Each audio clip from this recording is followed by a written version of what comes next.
Front എന്തോ എടുക്കാൻ മറന്നിട്ട് അവള് പറഞ്ഞു ഒരാളില്ല അന്ന് ലീവാണ്. അപ്പൊ അവൾ എടുക്കാൻ മറന്നിട്ട് അവള് പറഞ്ഞു നീ ഇവിടെ നിക്ക്, തറവാട് അവിടെ അടുത്താണ് അവളുടെ, ഞാനത് എടുത്തിട്ട് വരാം, നീ ഇവിടെ വെയിറ്റ് ചെയ്യുന്ന പറഞ്ഞു. അപ്പൊ ഞാൻ അവിടെ വെയിറ്റ് ചെയ്യുന്ന സമയത്ത് ഞങ്ങൾ പോകുന്നതിന് മുന്നേ ഒരാൾ പാസ് ചെയ്ത് പോയിട്ടുണ്ടായിരുന്നു. അങ്ങനെ അയാൾ പോയി ശ്രദ്ധിച്ചില്ല. പക്ഷെ ഇവള് പോയി, അവൾ ഓടിപ്പോയി.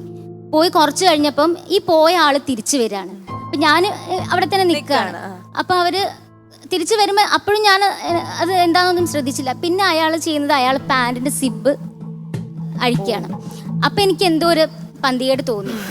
അപ്പോൾ എന്നിട്ട് ഞാൻ എന്താ ചെയ്യേണ്ടതെന്നുള്ളത് എനിക്ക് മനസ്സിലാവുന്നില്ല. അപ്പം ഞാൻ ഫ്രണ്ടിനെ വിളിച്ചപ്പോഴേക്കും അവൾ പോയിട്ടുണ്ട്.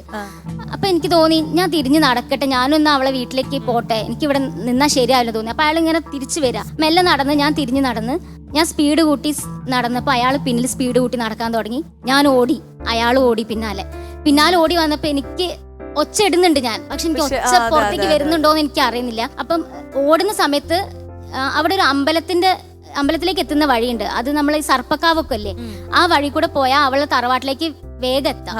അപ്പൊ ഞാൻ വിചാരിച്ചു അതിലേ പോവാം, മൊത്തം ഇരുടാണ്. അപ്പൊ ഞാൻ ഓടുന്ന വഴിക്ക് ആ വഴി കൂടെ ഓടി. ഒരൊറ്റ ആൾക്ക് നടക്കാൻ പറ്റുന്ന സർപ്പക്കാവൊക്കെ ആവുമ്പോ അത്ര അങ്ങനെ ആൾക്കാർ പെരുമാറുന്ന സ്ഥലമല്ലല്ലോ. അപ്പൊ ഓടുന്ന സമയത്ത് ഞാൻ വീണ്. പക്ഷെ അയാൾ എന്റെ പിന്നാലെ ഓടി വരുന്നുണ്ടായിരുന്നു. വീണപ്പോ ഞാൻ ഈ ഒച്ച എനിക്ക് പൊങ്ങുന്നില്ല. എനിക്കിപ്പോ അത് പറയുമ്പോ സത്യം പറഞ്ഞാൽ ഈ ഒരു മനസ്സിലായി. അപ്പൊ എനിക്ക് എന്താ ചെയ്യേണ്ടതെന്ന് അറിയുന്നില്ല. പക്ഷെ ഞാൻ വീണ്, എനിക്ക് എണീക്കാൻ പറ്റുന്നില്ല, മുട്ടൊക്കെ ഉറഞ്ഞിട്ടുണ്ട്. പക്ഷെ എനിക്ക് എന്തോ അടുത്തൊരു കല്ലുണ്ടായിരുന്നു. ഞാനതെടുത്ത്, എനിക്കപ്പോ എന്ത് ശക്തിയാണോ എന്ന് എനിക്കറിയില്ല, ഞാൻ എടുത്ത് നന്നായിട്ട് എറിഞ്ഞപ്പോ അയാളെ ഷോൾഡറിൽ തട്ടി. ഫസ്റ്റ് എറിഞ്ഞപ്പോ പിന്നെയും അയാൾ വരാൻ നോക്കിയപ്പോ അടുത്ത കല്ലെടുത്ത് ഞാൻ പിന്നെയും എറിഞ്ഞ്. മൂന്നാമത്തെ കല്ലെറിയുമ്പോഴേക്കും അയാൾക്ക് വേദനിച്ചിട്ട് അയാൾ ഒന്നും മിണ്ടാണ്ട് തിരിഞ്ഞിട്ട് അയാൾ പോണത് കണ്ട ഒന്നും സംഭവിക്കാത്ത പോലെ പോയി. പക്ഷെ അപ്പോഴേക്ക് ഫ്രണ്ട് വന്ന്, പക്ഷെ ഫ്രണ്ട് എന്നെ തിരയാണ്, റോഡിൽ എന്നെ കാണുന്നില്ലല്ലോ. അപ്പോഴെനിക്ക് ഒച്ച പൊങ്ങി, സേഫാന്ന് തോന്നിയപ്പോഴായിരിക്കും എനിക്ക് ഒച്ച പൊങ്ങി. അപ്പൊ അവൾ എന്നെ വന്ന് കൂട്ടിക്കൊണ്ടുപോയി.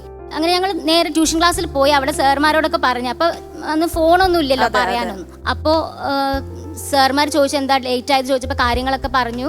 അപ്പം ഇങ്ങനെ കുറച്ച് റിലാക്സ്ഡ് ആയി. പക്ഷെ എനിക്ക് എന്നിട്ടും ആ ഒരു സംഭവം എനിക്ക് അതല്ല, എനിക്ക് വിഷമം അതിനേക്കാളും ഇയാള് രക്ഷപ്പെട്ടല്ലോ.